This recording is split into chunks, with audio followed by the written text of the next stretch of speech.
নমস্কার, easy Bengali education YouTube চ্যানেলের সমস্ত ভিউয়ার্সদের জানাই স্বাগতম।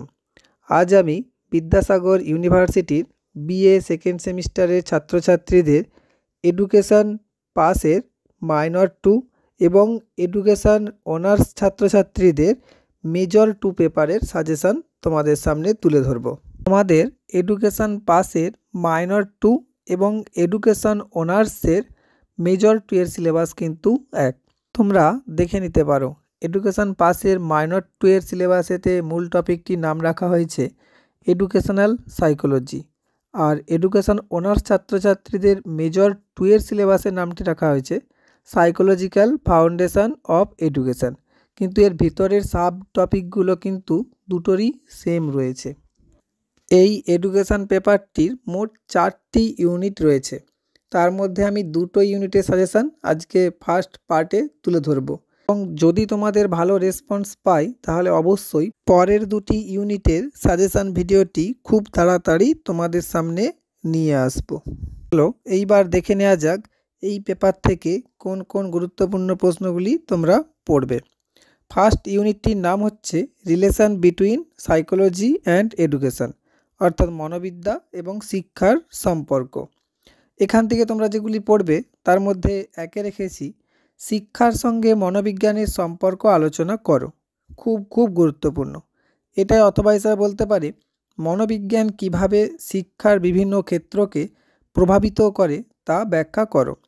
2তে রেখেছি শিক্ষা মনোবিজ্ঞানের প্রকৃতি ও পরিধি লেখো। এইটিও কিন্তু খুব গুরুত্বপূর্ণ। 3তে রেখেছি শিক্ষা মনোবিদ্যার গুরুত্ব, প্রয়োজনীয়তা ও তাৎপর্য লেখো। দেখো, গুরুত্ব, প্রয়োজনীয়তা বা তাৎপর্য যাই আসুক না কেন একটাই কিন্তু উত্তর।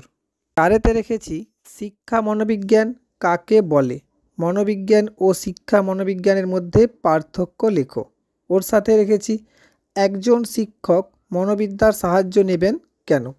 এই একজন শিক্ষক মনোবিদ্যার সাহায্য নেবেন কেন এইটাই অথবা হিসাবে বলতে পারে শিক্ষাক্ষেত্রে শিক্ষা মনোবিদ্যা কিভাবে শিক্ষকের সমস্যা সমাধানে সাহায্য করে, বা বলতে পারে শিক্ষকের শিক্ষা মনোবিজ্ঞান জ্ঞান প্রয়োজন কেন। 5তে রেখেছি শিক্ষা মনোবিজ্ঞানকে ফলিত বিজ্ঞান বলা হয় কেন। শিক্ষা মনোবিজ্ঞানের পদ্ধতিগুলি সংক্ষেপে লেখো। ইউনিট 1 থেকে তোমরা এই 5টি প্রশ্নই খুব ভালো করে পড়ে রাখবে। আর যদি তোমাদের মনে হয়ে থাকে যে এখানে অনেকগুলি প্রশ্ন সংখ্যা হয়ে গেছে, তাহলে অবশ্যই তোমরা ডেসক্রিপশান বক্সে টেলিগ্রাম চ্যানেলের লিঙ্ক দেওয়া থাকবে, সেখানে জয়েন হয়ে থাকতে পারো। ওখানে আমি পরীক্ষার সময় গুরুত্বপূর্ণ প্রশ্নগুলি তোমাদের অবশ্যই বলে দেব। আর যদি তোমরা কেউ এই পেপারটির সাজেশান বা নোটস নিতে চাও তাহলে নিচে যে নাম্বারটি দেওয়া রয়েছে এই নাম্বারে তোমরা হোয়াটসঅ্যাপ করে যোগাযোগ করে নিতে পারো। এরপর আসি ইউনিট 2তে।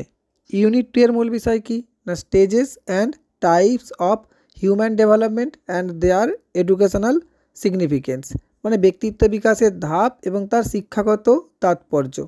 এখান থেকে তোমরা যে প্রশ্নগুলি পড়বে তার মধ্যে একে রেখেছি পিঁয়াজের জ্ঞানমূলক তত্ত্বটি আলোচনা করে এই তত্ত্বের শিক্ষাগত তাৎপর্য আলোচনা করো।